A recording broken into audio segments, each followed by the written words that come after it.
Bonjour,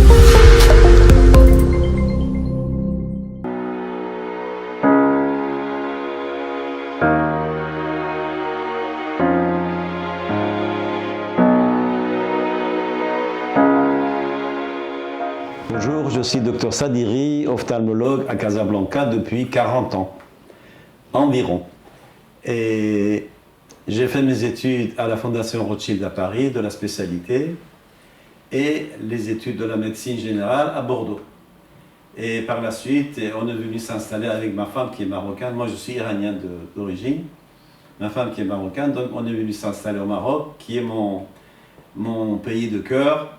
Et j'ai 3 enfants, 3 garçons, alhamdoulilah. J'ai commencé à rêver de l'ophtalmologie que quand j'étais en stage interné. Ça veut dire à la fin de mes études, quand j'ai fait plusieurs services, et j'ai trouvé que c'était la spécialité qui correspondait plus à mes inspirations. Et le Maroc, ces 10 dernières années, a fait énormément de progrès et sur le plan ophtalmologie. Quand je suis arrivé au Maroc, j'étais le 19e ophtalmologue de Casablanca.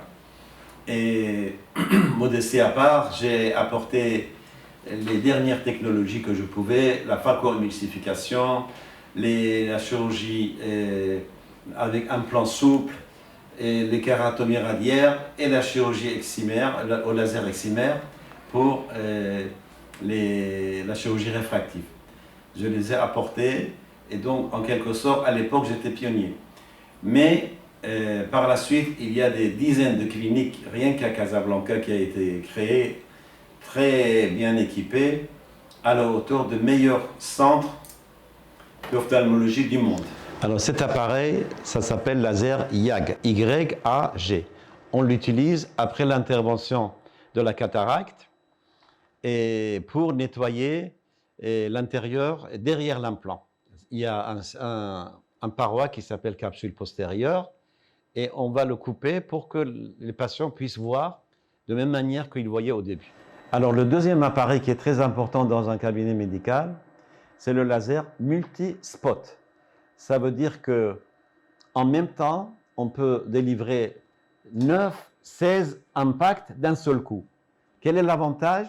C'est que les impacts vont être réguliers. Vous voyez ici par exemple, je vous montrerai tout à l'heure, il suffit de mettre le schéma et l'appareil va vous livrer ce que vous avez sur le schéma. Et c'est très intéressant sur le plan de rapidité et sur le plan de précision. Quand est-ce qu'on l'utilise? Chez les diabétiques, quand il y a une maladie de Shabaka, ça s'appelle la rétinopathie diabétique, on l'utilise, ce laser-là. Et deuxième type d'utilisation, c'est quand il y a les lésions au niveau de la rétine périphérique sous forme de trous, des déchirures, des choses comme ça.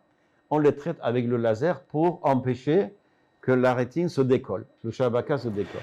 Alors, cet appareil est très important dans les cabinets médicaux pour faire la rétine, exploration de la rétine médicale. Ça s'appelle OCT et angiographie. Il fait les deux en même temps. Et aussi, une troisième chose, OCTA. Alors, premier intérêt, c'est de voir toutes les épaisseurs de la rétine. Il y a 9 couches au niveau de la rétine. On regarde si l'intégralité des couches sont respectées. Chez les diabétiques, ce n'est pas le cas souvent. Et chez les gens hypertendus non plus. Ça, c'est la tête du neuroptique, on ne voit pas bien. Et ça, c'est le centre de la vision. Ça, c'est le premier intérêt. Alors, deuxième intérêt de cet appareil, qui est un appareil allemand de marque Heidelberg, c'est le meilleur du monde actuellement, c'est de dépister le glaucome quand c'est le début. Par exemple, si on prend la photo de fond d'œil d'un patient, que les cercles sont entièrement verts, ça veut dire que l'œil n'est pas en danger. Si, par contre, vous voyez par exemple un schéma comme ça, tout est rouge, ça veut dire que l'œil est pratiquement perdu. Entre toutes ces étapes-là, il y a différentes variétés. Regardez, par exemple, ici, il y a une zone qui est par exemple rouge, ça veut dire que dans cette zone-là, l'épaisseur de fibres optiques ont diminué. C'est une schématisation très facile à diagnostiquer. Et quand c'est entièrement vert comme ça, ça veut dire que le patient est en bon état. Il y a beaucoup de variétés. Regardez par exemple celui-là, le 3/4 de parties sont rouges. Il y a une petite partie qui est restée en état. ça veut dire qu'il y a au moins 60-70% de nerfs qui est endommagé. Ça veut dire que l'intervention la plus effectuée dans le monde, c'est la cataracte, qu'on appelle en arabe jilala. Et donc, on a commencé par ça. Et par la suite, il y a pas mal de spécialistes de la chirurgie vitréo-rétinienne, de la rétine, Shabaka, etc. Ils se sont installés. Et aussi la chirurgie de la cornée.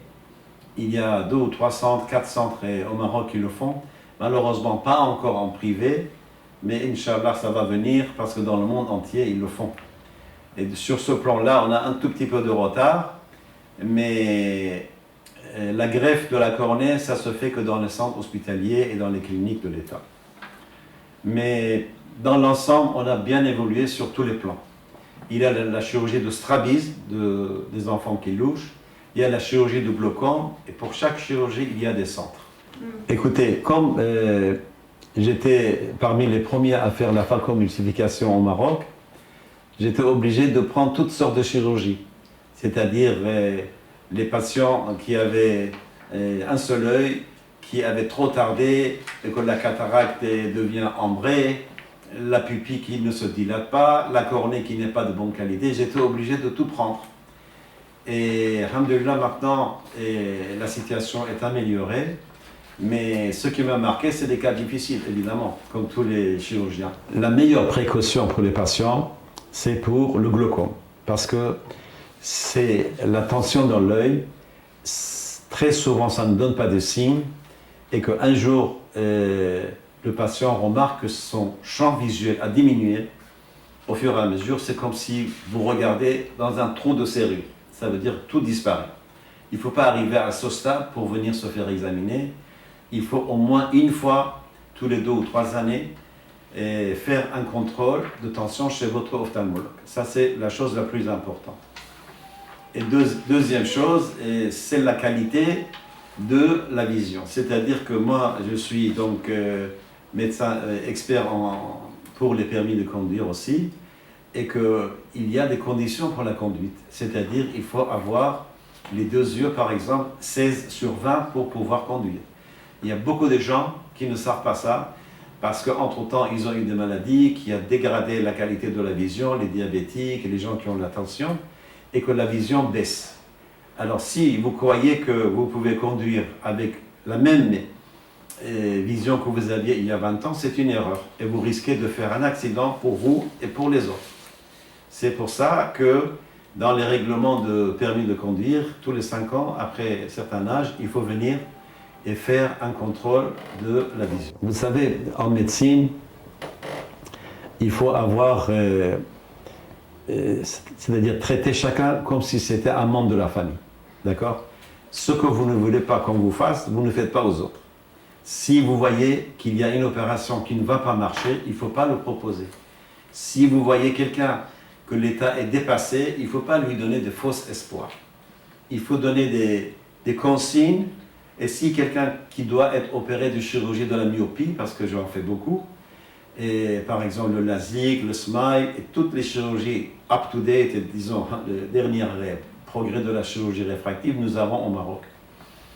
Eh bien, il y a des gens qu'on ne peut pas traiter. Et il ne faut pas qu'on soit sous l'influence des patients pour courir de risques pour eux. Il faut les raisonner et dire cette opération n'est pas faite pour vous.